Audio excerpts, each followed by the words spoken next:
बिस्मिल्लाहिर्रहमानिर्रहीम। अस्सलाम वालेकुम अज़ीज़ तलबा, उम्मीद करती हूँ आप सब खैरियत से होंगे। प्यारे बच्चों, मैं आपको उर्दू की जमात में खुश आमदीद कहती हूँ। जैसा कि आप जानते हैं कि साबिक़ा सबक में हमने हमारा माहौल के पहले हिस्से की पढ़ाई की थी। आज हम सबक हमारा माहौल के बकिया हिस्से की पढ़ाई करेंगे।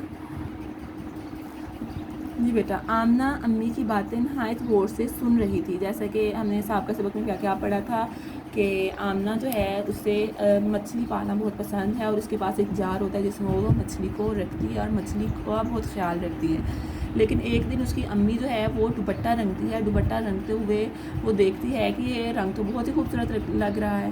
वो क्या कहती है, वो अपनी अम्मी से छुप के अब वो रंग जो है वो उस मर्तबान में जिसमें मछली रखती है उस पानी में मिला देती है। जब वो रंग उस पानी में मिक्स हो जाता है तो कुछ देर बाद मछली तड़पने लगती है और वो मतलब बुरी हालत हो जाती है उसकी। जैसे ही आमना की अम्मी उस मर्तबान को देखती है और मछली की हालत को देखती है तो वो फ़ौरन से उसका पानी तब्दील कर देती हैं। तो मछली अपनी असली हालत में आना वापस शुरू हो जाती है, यानी कि थोड़ी बेहतर होना शुरू हो जाती है। तो आमना पूछती है कि अम्मी जान, मछली को क्या हुआ था? तो अम्मी बताती हैं कि बेटा, मछली में मछली के जार में पानी में रंग मिल जाने की वजह से जो मछली थी वो तड़प रही थी, क्योंकि ये पानी जहर आलूद था। तो आमना बताती है कि पानी उसने अच्छा लगने की वजह से उसमें मिलाया था। तो फिर उसकी अम्मी उसको बताती हैं कि बेटा, जिस तरह हमें साफ़ सुथरा माहौल चाहिए होता है, इसी तरह जो आबी मखलूक है इसे भी साफ़ सुथरा माहौल चाहिए, यानी कि रहन सहन के लिए उसे साफ़ पानी चाहिए मछली को, तो तभी वो ज़िंदा रह सकती है। तो प्यारे बच्चों, हमने पढ़ा कि हमें साफ़ सुथरा माहौल चाहिए। साफ़ सुथरे माहौल में हम ज़िंदगी गुजार सकते हैं। अगर माहौल हमारा ख़राब होगा तो हमारी सेहत भी ख़राब होगी। हमें साफ़ पानी चाहिए पीने के लिए। इसके अलावा हमें साफ़ फ़िज़ा चाहिए जिसमें हम सांस ले सकें। तो इसी तरह हम सबक का बकिया हिस्सा पढ़ रहे हैं। अब आमना अम्मी की बातें बहुत नहायत गौर से सुन रही हैं कि आमना को उसकी अम्मी ने बताया कि हमें कैसे साफ़ माहौल चाहिए। इसने मज़ीद पूछा कि हमारे माहौल को और कौन कौन सी चीज़ें ख़राब करती हैं। जैसे कि अभी यहाँ पर हमने पैराग्राफ पढ़ा था, आपने बहुत अच्छे तरीके से इसकी इमला भी लिखी है। तो प्यारे बच्चों, अब हमारे माहौल को और कौन कौन सी चीज़ें ख़राब करती हैं हम पढ़ते हैं। अम्मी ने बताया कि हवा की तरह पानी भी इंसान की बुनियादी ज़रूरत है। जैसे हमने यहाँ पर हवा के बारे में पढ़ा था ना, कि हवा को कौन कौन गंदा करता है। हमारी जो ट्रैफिक है वो बहुत गंदा करती है, कारखाने गंदा करते हैं, फिर हम जब अपने दरख्तों को काट रहे हैं तो इससे हमारी फ़िज़ा आलूदा हो रही है। तो इसी तरह आप पानी को गंदा कैसे कर रहे हैं। तो अम्मी ने बताया कि हवा की तरह पानी भी इंसान की बुनियादी ज़रूरत है। इसके बगैर हम ज़िंदा रहने का तसव्वुर भी नहीं कर सकते, कि जिस तरह हम हवा के बगैर सांस नहीं ले सकते, इस तरह हम पानी के बगैर भी ज़िंदा नहीं रह सकते। पूरे अर्ज़ का 3/4 हिस्सा पानी पर मुश्तमिल है, यानी कि जो पूरा अर्ज़ है, ज़मीन है, इसका जो तीसरा हिस्सा है वो 3 हिस्से जो हैं वो पानी पर मुश्तमिल है। इसमें से 3% हिस्सा इंसानों के लिए काबिल इस्तेमाल है, यानी जो 3 हिस्सों पर मुश्तमिल पानी है उसमें से सिर्फ 3 हिस्से जो हैं वो इंसानों के लिए काबिल इस्तेमाल पानी, यानी कि साफ़ पानी है। बाकी जो पानी बेटा बहुत नमकीन है और हम उसको इस्तेमाल नहीं कर सकते, वो हमारे लिए नुकसानदेह है। इस तरह ये काबिल इस्तेमाल पानी भी मुसलसल ख़राब होता जा रहा है, कि जो पानी हमारे लिए साफ़ है, जो 3 हिस्सा पानी हमारे लिए साफ़ है, हम उसको भी गंदा कर रहे हैं। कैसे गंदा कर रहे हैं? घरों से निकलने वाला कूड़ा और कारखानों से निकलने वाला जहरीला मवाद यानी जो कारखानों में गंदा मटीरियल होता है, गंदी चीज़ें होती हैं, वो भी सारी जो सामान गंदा निकलता है। कूड़ा और जो गंदा सामान होता है वो दरियाओं और नहरों के पानी में शामिल होकर इसको आलूदा कर रहा है। कहाँ? दरियाओं में और नहरों के पानी में। जब दरियाओं और नहरों के पानी में वो शामिल हो रहा है तो इसका क्या मतलब है बेटा, कि ये पानी हमारे दरियाओं और नहरों में मौजूद तमाम पानी को आलूदा कर रहा है। फसलों पर किया जाने वाला स्प्रे, ज़राअत के लिए इस्तेमाल की जाने वाली खादें और गटरों का आलूदा पानी ज़ेरे ज़मीन जज़ब होकर साफ़ पानी को ख़राब कर रहा है।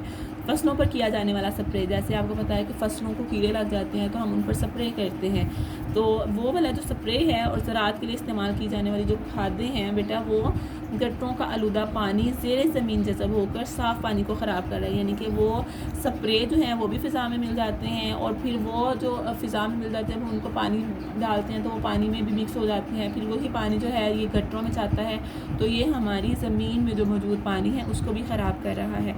फ़िज़ाई, हवाई और आबी आलूदगी کے علاوہ ایک اور بڑی قسم شور کی آلودگی ہے. ایک اور بڑی قسم کون سی ہے؟ شور کی آلودگی. بیٹا جیسے اب ہم نے پہلے فضا کے بارے میں پڑھا, فضا کسے کہتے ہیں؟ ہوا کو. تو اس کے بعد ہم نے پڑھا آبی آلودگی. آبی آلودگی کون سی ہے؟ پانی کی آلودگی. تو اب ہم پڑھ رہے ہیں شور کی آلودگی. تو شور کی آلودگی میں کیا ہے کہ ہمارے ماحول میں موجود ٹریفک اور لاؤڈ اسپیکر, موسیقی اور کارخانوں میں مشینوں کا شور بھی انسانی کانوں کے لیے بے حد نقصان دہ ثابت ہو رہا ہے. جیسے میں نے آپ کو ایک پوری ورک شیٹ بھی کروائی ہے. اس کے علاوہ میں نے آپ کو چند اور بھی اصناف میں چیزیں کروائیں, جیسے میں نے ابھی آپ کو گزشتہ درخواست لکھوائی تھی. تو بیٹا یہ وہی چیزیں ہیں کہ شور کی آلودگی بھی ہمارے کانوں کو کس طرح نقصان پہنچا رہی ہے.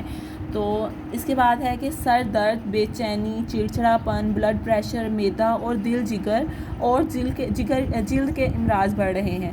یعنی جو بہت زیادہ شور ہے وہ سر میں درد بہت زیادہ کر دیتا ہے, بے چینی ہوتی ہے, چڑچڑاپن, ہر بات پہ غصہ آنا شروع ہو جاتا ہے, بلڈ پریشر اور دل اور جگر اور جلد کے امراض بڑھ رہے ہیں. آلودگی کے ان تمام اسباب پر قابو پانا ہماری اولین ذمہ داری ہے. یعنی اب ہم نے 3 آلودگی کی وجہ پڑھی. آلودگی کے جو کون سی وجہ ہے بیٹا؟ فضائی آلودگی, آبی آلودگی اور شور کی آلودگی. تو ان تینوں اسباب پر قابو پانا ہمارے لیے بہت ضروری ہے. آمنہ نے فکر مندی سے پوچھا, امی ہم ماحولیاتی آلودگی پر کیسے قابو پا سکتے ہیں؟ یعنی آپ نے مجھے آلودگی کے بارے میں تو بتا دیا, لیکن ہم ان پر قابو کیسے پا سکتے ہیں؟ تو پھر امی نے کہا کہ ماحولیاتی آلودگی کے بارے میں دنیا کے بہت سے ممالک فکر مند ہیں. کہ صرف جیسے آمنہ فکر مند ہوئی, صرف آمنہ ہی فکر مند نہیں ہے, بلکہ جس کو بھی اس بارے میں معلومات حاصل ہوتی ہے وہی فکر مند ہو جاتا ہے.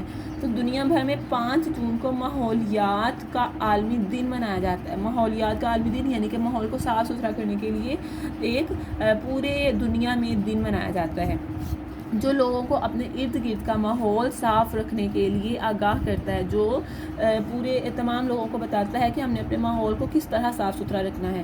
ہمارا فرض ہے کہ ہم اپنے ارد گرد زیادہ سے زیادہ درخت اور پودے لگائیں. ہمارا کیا فرض ہے کہ ہم اپنے ارد گرد زیادہ سے زیادہ درخت اور پودے لگائیں, کیونکہ درخت ماحول کو صاف رکھتے ہیں اور انسان کے دوست ہوتے ہیں. آپ کو پتہ ہے نا کہ درخت جو ہیں وہ آکسیجن خارج کرتے ہیں اور ہم آکسیجن کو جذب کرتے ہیں. تو بیٹا یہ ہمارے لیے بہت بڑی بات ہے کہ ہمیں ماحول کو صاف رکھنے کے لیے درخت لگانے چاہیے. اپنے گھروں اور گلیوں کو کوڑا کرکٹ نالیوں اور نہروں میں نہ پھینکیں. یعنی اپنے گھروں اور گلیوں کا ہمارا جو کوڑا کرکٹ ہوتا ہے اسے نہروں اور نالیوں میں نہیں پھینکنا چاہیے, بلکہ کوڑا کرکٹ صرف کوڑے دانوں ہی میں ڈالیں. کوڑا کرکٹ نہ جلائیں, اس سے ہوا آلودہ ہوتی ہے. آپ کو پتہ ہے اکثر جو خالی پلاٹ ہوتے ہیں وہاں پہ کوڑا پھینک دیا جاتا ہے. تو ہم نے کیا سیکھا ہے کہ ہمیں خالی پلاٹ میں کوڑا نہیں پھینکنا, اور جب وہاں پر خالی پلاٹ میں بہت سارا ڈھیر لگ جاتا ہے تو پھر آگ لگا دی جاتی ہے. اس سے کیا ہوتا ہے؟ دھواں فضا میں شامل ہو جاتا ہے. تو ہمیں پلاٹ میں کوڑا نہیں پھینکنا, ہمیں کوڑے دان میں کوڑا پھینکنا ہے. پھر پلاسٹک کے تھیلوں کا استعمال اور ان کو جلانا آلودگی کا باعث بنتا ہے اور یہ ایک جرم بھی ہے. اب بیٹا اگر آپ کو یاد ہو تو آپ کو پتہ ہے کہ آج کل امتیاز میں بھی ہمیں انہوں نے پلاسٹک کے بیگز دینا بند کر دیے ہیں. تو کیا ہے؟ کاغذ کے بیگز مل رہے ہیں. تو بیٹا یہی کہتے ہیں کہ پلاسٹک کے بیگز کو ہمیں استعمال نہیں کرنا چاہیے, کیونکہ یہ آلودگی کا باعث بنتے ہیں. پھر اب آمنہ یہ بات سمجھ چکی تھی کہ ہمارے ماحول کا صاف ہونا کتنا ضروری ہے. جس طرح ہمیں پلاسٹک کے تھیلے استعمال نہیں کرنے چاہیے, ہمیں کوڑے کو جلانا نہیں چاہیے, اسی طرح ہمیں ماحول کو صاف رکھنے کے لیے چند اور باتوں پر عمل کرنا ہے. اس نے امی سے وعدہ کیا کہ وہ اپنے ماحول کی صفائی کا بہت خیال رکھے گی, کہ ہم جہاں پر رہتے ہیں, جہاں بیٹھتے ہیں, ہمیں ان چیزوں کو بھی صاف ستھرا رکھنا ہے.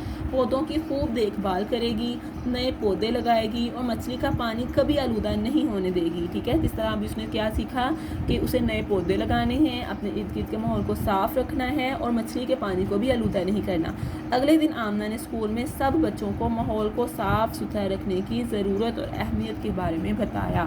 امید کرتی ہوں پیارے بچوں آپ کو آج کی پڑھائی کی سمجھ آ چکی ہوگی. صفحہ نمبر 15 اور 16 پر موجود ہمارا ماحول کے بقیہ حصے کی آپ نے اچھے طریقے سے پڑھائی کرنی ہے, اور پھر آپ نے اس سبق کی دوبارہ سے پورے سبق کی آپ نے پڑھائی کرنی ہے, تاکہ آپ کو اگر کوئی مشکل درپیش ہو تو آپ مجھ سے پوچھ سکیں, اور خوبصورت سی ویڈیو بنا کر گروپ میں شیئر کرنی ہے. امید کرتی ہوں آپ اپنا خیال رکھیں گے. اگلے سبق کے ساتھ دوبارہ ملیں گے. اللہ حافظ.